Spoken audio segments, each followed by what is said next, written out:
Gene Fiscal. And I'm Roger Debit. And welcome to At the Seminars with Fiscal and Debit. Today, Gene, we're going to take a look at 3 sequels to very popular films. And we'll also learn about 3 updates to GAAP.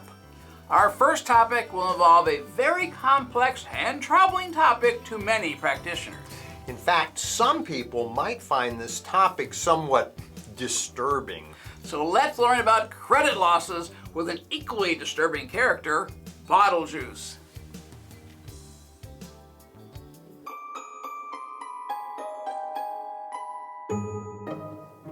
So, what seems to be troubling you? I have this financial instrument on my financial statements that may not be entirely collectible. Why don't you just simply write it down? Because the accounting rules won't allow me to. Sounds like you're being burdened by the incurred loss impairment methodology. Now, if you would simply say my name 3 times, I can get out of here and help you. There's no way I'm going to let that happen. Anyway, how could you possibly help? To begin with, you can include a much broader range of information. Instead of just looking at the past, consider what's going on in the current economy and make a reasonable prediction about the future. That seems reasonable. Say, what's that you're drinking? Coffee? No, it's juice. What kind of juice? Lemonade juice. Anyway, using that information, you will create an allowance for credit loss and deduct that from the amortized cost. That would allow me to show the amount that I actually expect to collect. Correct. So you say you're drinking juice out of a commuter cup? No, it's a bottle. So you're drinking juice out of a bottle? Yes, it's bottled juice.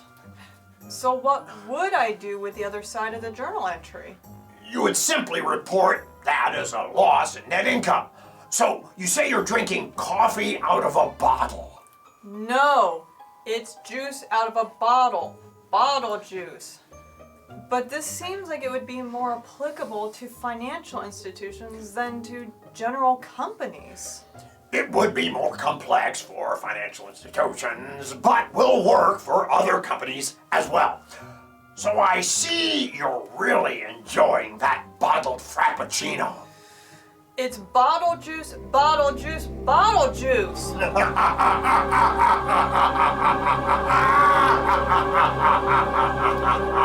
What have I done?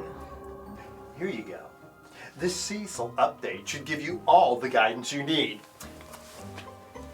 You'll have to excuse me. I have to go to my hot yoga class.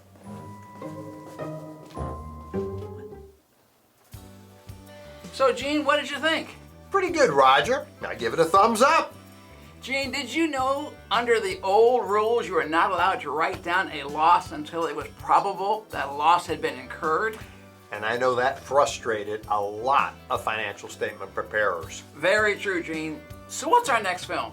Our next film takes us back to ancient Rome as we tackle a very tough topic, income tax disclosure. Oh yes, throughout history, some things never change. So sit back and enjoy Gladiator Accountant 12.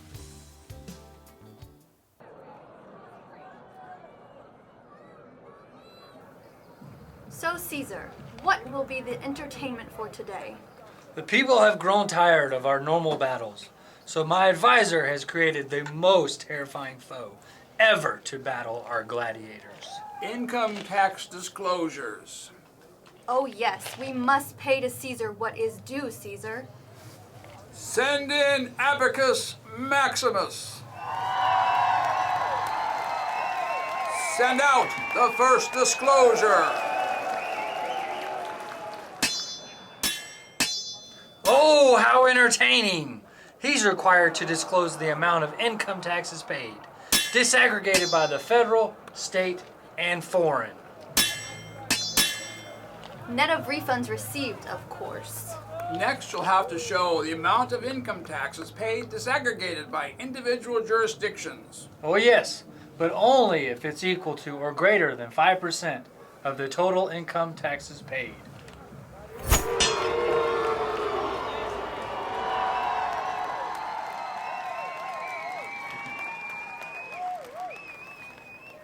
not despair, O great Caesar. My next disclosure will defeat the gladiator. How exciting! Yes, next you will have to disclose the income from continuing operations before income tax expense.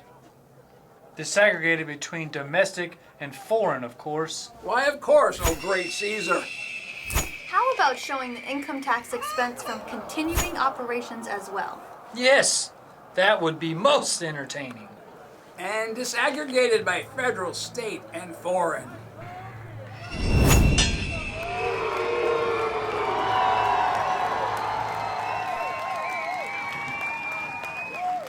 The next disclosures will only apply to non-public entities and will certainly defeat the gladiator.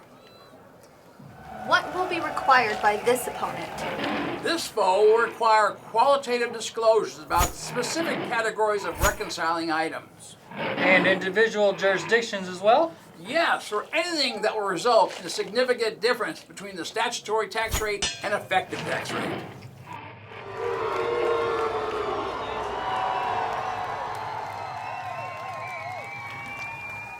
Do not worry, O great Caesar, for I have an even greater challenge. And what would that be? Public entity disclosures.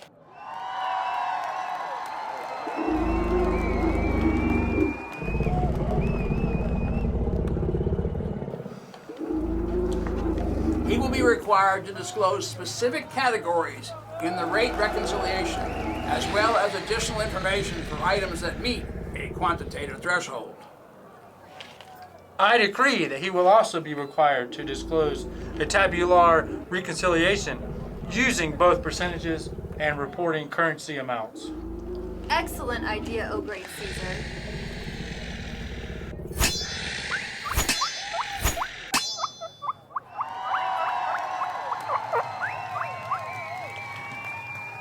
I am not pleased with you, advisor.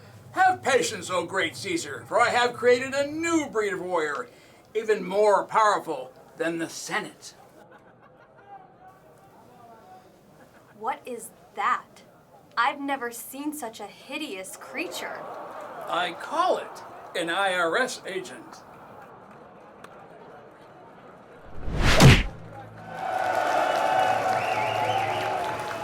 But that hardly seems like a fair battle. Whoever said the IRS was fair?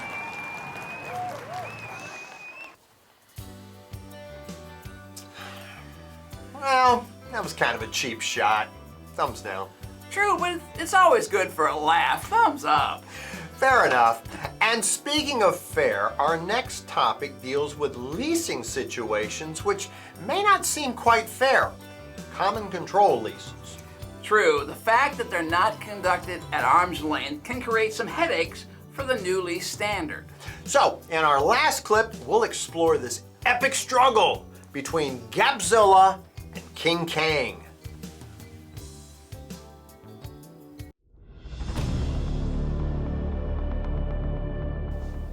Up until this point in time, Gapzilla and King Kang have lived in harmony. But unfortunately, these lease rules have changed the terminology, and now they're fighting to determine how to handle their lease.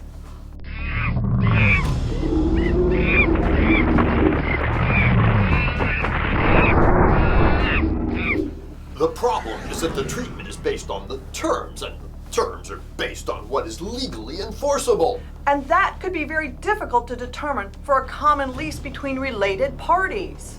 And as Gapzilla and King Kang are clearly related, this is causing much conflict.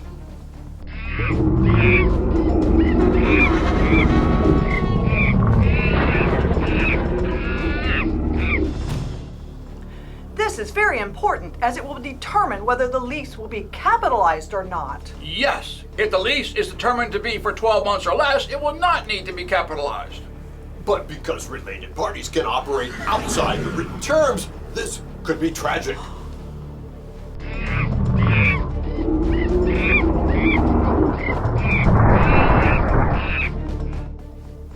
We must give them an alternative to make their accounting easier. Why not simply allow them to use written terms of the lease? That really does not make good accounting theory sense. But it would solve a lot of problems.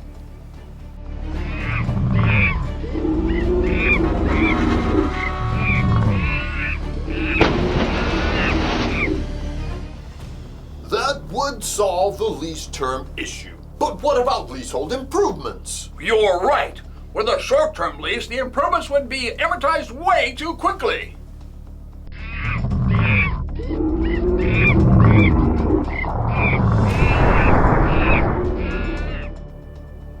I know. We'll let them amortize the improvements over the useful life, but see when the lease actually ends rather than look at the terms. That would solve everything. Look, they've resolved their differences and stopped fighting.